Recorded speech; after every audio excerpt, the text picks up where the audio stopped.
Friends எல்லோரும் நல்லா இருக்கீங்களா? இன்றைக்கி நாம் சன் சங்கீஸ் கிச்சன் சேனலில் நம்ம கொத்தமல்லி கீரை சட்னி செய்யலாம்.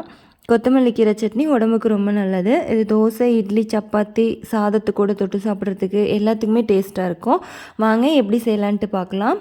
ஃபஸ்ட்டு அடுப்பு ஆன் பண்ணிவிட்டு பாத்திரத்தை வச்சுட்டு கொஞ்சமாக எண்ணெய் விட்டு 3 தக்காளி சேர்த்திக்கலாம். அப்புறம் இது கூடவே நாம் ஒரு கை அளவு வர அளவுக்கு சின்ன வெங்காயம் தொளித்து உள்ளே போட்டுக்கலாம். 4 வரமிளகாவையும் உள்ளே போட்டுக்கலாம். நல்லா ஃப்ரை பண்ணிக்கலாம். வெங்காயம் தக்காளியில் நல்லா பச்சை வாசனை போகிற வரைக்கும் நல்லா வணக்கிட்டு இது கூட நாம் சீரகம் போட்டுக்கலாம். ஒரு 3 விரல் அளவில் அள்ளுற அளவுக்கு சீரகம் போட்டுக்கலாம். போட்டுட்டு அதையும் நம்ம கொஞ்சம் வணக்கிட்டு விட்டுட்டு இது கூட கருவேப்பிலை சேர்த்திக்கலாம். நம்ம கருவேப்பிலை நிறைய சேர்த்திக்கலாம். கொத்தமல்லி கீரை சட்னி கூட கருவேப்பிலையை எவ்வளோ வேணாலும் சேர்த்திக்கலாம். அதுவும் சேர்த்து நம்ம உடம்புக்கு போகும்போது சத்து இன்னும் நம்மளுக்கு அதிகரிக்கும்.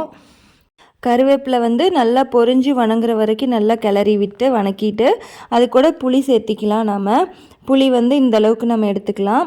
புளி அந்த சைஸ்க்கு எடுத்துகிட்டு அதையும் நல்லா அதுக்குள்ளேயே போட்டு வணக்கிக்கலாம். இப்போ நாம் கொத்தமல்லி கீரையை கட் பண்ணி க்ளீன் பண்ணி எடுத்து வச்சுருக்கோம். அதையும் நாம் அந்த பாத்திரத்துலேயே கொட்டிக்கலாம். கொத்தமல்லி கீரையும் நல்லா வணக்கிக்கணும்.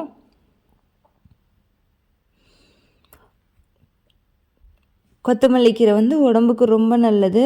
இதை நம்ம அடிக்கடி டெய்லி உணவில் நம்ம எப்படியும் சேர்த்திக்குவோம். இந்த மாதிரி சட்னியை அரைச்சி சேர்த்திக்கும் போது நம்ம நிறைய கீரை சாப்பிடுவோம். கொத்தமல்லி கீரை ரத்தத்துக்கு அவ்வளோ நல்லதுங்க. நம்ம கண்டிப்பாக அதை சேர்த்திக்கணும். அப்புறம் இது கூடவே நம்ம ஒரு தேங்காயில் பாதி தேங்காவை மட்டும் கட் பண்ணி இது கூட நம்ம சேர்த்திக்கலாம். இதையும் கொஞ்ச நேரம் நம்ம வணக்கிடலாம்.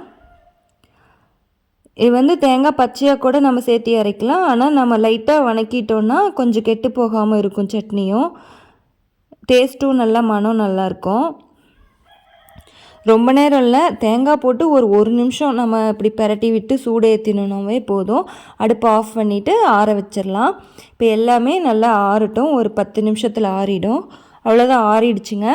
இப்போ நாம் மிக்ஸி ஜாரில் சேர்த்திட்டு அரைச்சி எடுத்துகிட்டு வந்துடலாம். ரொம்ப ஈஸியாக செஞ்சிடலாங்க.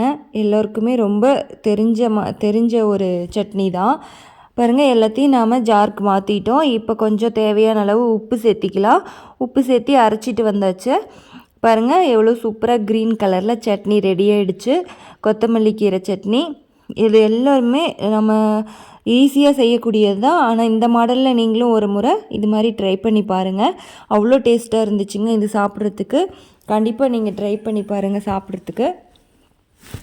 ஃபஸ்ட்டு அடுப்பு ஆன் பண்ணி 3 தக்காளி சேர்த்திட்டோம். ஒரு கை அளவுக்கு சின்ன வெங்காயம் சேர்த்திட்டு 4 வரமிளகாய் சேர்த்திட்டு சீரகம் போட்டு நம்ம கருவேப்பிலை சேர்த்திட்டு அது கூடவே நம்ம கொத்தமல்லி கீரையும் தேங்காயும் சேர்த்திட்டு எல்லாமே வணக்கி நம்ம உப்பு போட்டு அரைச்சி ரெடி பண்ணி எடுத்து வச்சுருக்கோம். ரொம்ப ஈஸிங்க. கண்டிப்பாக ட்ரை பண்ணுங்கள். இந்த வீடியோ பிடிச்சிருந்தா லைக் கொடுங்க.